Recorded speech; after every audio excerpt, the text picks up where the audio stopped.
It was the kind of afternoon that starts with the sizzle of ribs on a new smoker grill and ends with everything you thought you knew about family exploding in your face, literally. I was there, in the backyard of our old family home on the edge of Chicago's suburbs, dressed in a light summer dress I'd picked out to blend in, not stand out. My name's Emily, the one who made it out to the city lights of downtown, grinding away in a high-rise ad agency, pitching campaigns to clients who actually paid their bills. But back home, I was still the walking ATM. The reliable sister who'd wired thousands over the years to keep the lights on, the truck running, and the endless emergencies at bay. That day, at Dad's 55th birthday bash, my brother Jake decided to make it public. He stood up, beer gut straining his faded Cubs tee, and yelled across the crowded lawn, "Mom says you're only here 'cause you foot the bill every time." Before the words even sank in, he snatched a full can of root beer from the cooler and hurled it down at my feet. The aluminum crumpled on the concrete with a sharp crack, spewing fizzy brown liquid upward in a geyser that drenched me from ankles to thighs. The cold stickiness clung to my skin like shame, soaking through the fabric as laughter ripped through the air like wildfire. The yard erupted. Uncles slapped their knees. Aunts hid smirks behind paper plates. And my cousin Mia, ever the social media vulture, whipped out her phone to capture it all for her TikTok followers. "Epic family fail," she giggled, zooming in on the mess as likes poured in from strangers. Mom, Linda, leaned over to Jake with a wink and muttered, "Nailed it, kid," her voice carrying just enough to stoke the flames. Dad, Mike, just chuckled from behind the grill, flipping burgers like nothing had happened. His new toy, the one I'd overnight from Amazon, puffing smoke as if to cover the tension.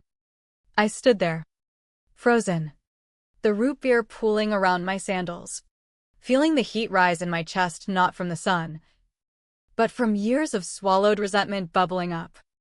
I'd driven 3 hours from the city that morning, leaving behind client meetings and my quiet loft apartment, only to be reduced to this, the punchline in their endless comedy of entitlement. Flashback 2 weeks earlier, and you'd see me in my downtown office, mid-pitch on a video call with the team. When my phone lit up with Mom's number, the landline she insisted on keeping because cell plans are a scam, I excused myself, stepped into the hall, and answered. "No hello. Just straight to it.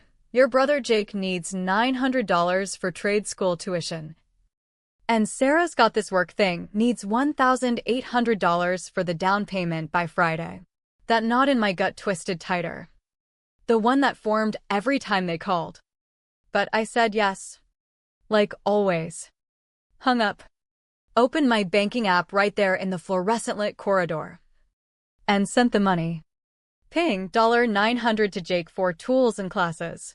Ping $1,800 to the landlord for Sarah's new gig setup. The app's cheerful confirmation chime mocked me as I rejoined the call, pretending to care about quarterly metrics while my mind tallied the invisible toll. This wasn't a one-off. Last winter, when Dad got pink-slipped from the factory after 2 decades on the line, I covered the last $2,500 on his F-150 so the repo man wouldn't haul it away. Just till I get back on my feet, he'd promised over a static-filled call. But unemployment dragged on. And so did the excuses. Mom's health scares were a monthly ritual, chest pains that sent her to the ER, dizzy spells that required urgent care visits I'd drive out for in the dead of night, handing over my credit card at the front desk before even hugging her. Most times, it was dehydration or stress. Nothing a bottle of water couldn't fix. But the bills stacked up like accusations. One night, I raced out after a frantic text about trouble breathing, only to find her in the waiting room, scrolling Facebook with a vending machine Coke in hand. The copay cleared. And poof, the crisis vanished. I stopped probing after that, Questions just led to guilt trips about how I didn't understand real struggle. Each wire transfer carved out a little more of me. A quiet erosion I buried under work deadlines and city distractions. Saying no? That unleashed hell, voicemails laced with tears. Accusations of turning my back on the folks who'd sacrificed everything for me. I was the success story. The one with the steady salary and no kids to feed. So naturally, I became the fixer. But that afternoon in my office, staring at those fresh receipts, the resentment hit like a freight train. I whispered to myself, "This is it. No more." A hollow vow. But it got me through the day. Back to brainstorming ad copy while ignoring the ache. The days blurred into a haze of emails and takeout. The dread of the party building like storm clouds. Mom texted a thumbs up when the money cleared, adding emojis that felt like slaps. Jake sent a curt T-check sis with a beer mug icon, radio silence after. Sarah called late one night from her nursing shift, voice frayed but hopeful about finally stabilizing.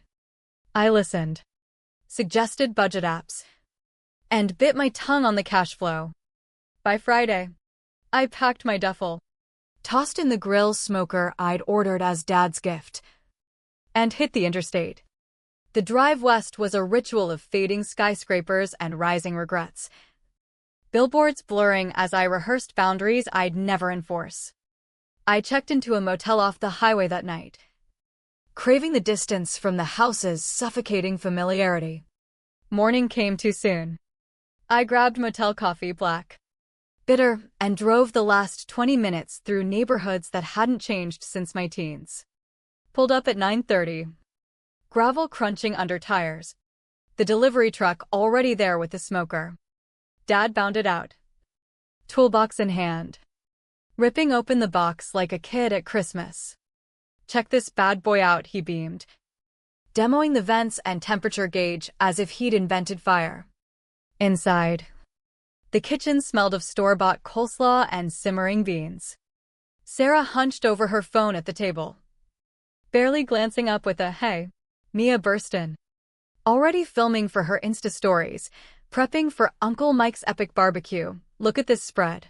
She panned over plastic cups and chip bags, catching me in frame before I could duck. The house thrummed with forced cheer, voices overlapping on who brought what dessert. I stashed my bag in the spare room, Jake's old haunt with its lumpy mattress, and changed into jeans, ears pricked to the undercurrents. Dad hollered grill updates from outside. Sarah texted wedding vendors she'd never afford without help. Mia roamed, hyping balloon colors and ice levels. I grabbed water from the fridge, leaned on the sink, watching Dad practice his smoke master routine. Guests were hours out, but the weight pressed in my role as the smoother, the payer, the silent supporter. By noon, cars trickled in, aunts with casseroles, uncles with lawn chairs. I hung back inside, scrolling work emails to delay the plunge. When I stepped out, the yard buzzed sizzles from test burgers, chatter filling the air. Dad waved me over, arm around my shoulder like we were partners in the upgrade. Sarah fussed with napkins. Mia filmed the vibes. It looked normal, this annual ritual. But the strain simmered beneath, a reminder of why I'd fled to the city. As the clock ticked past 2, the party hit full swing. Jake lounged by the cooler, popping root beers like punctuation to his loud jokes.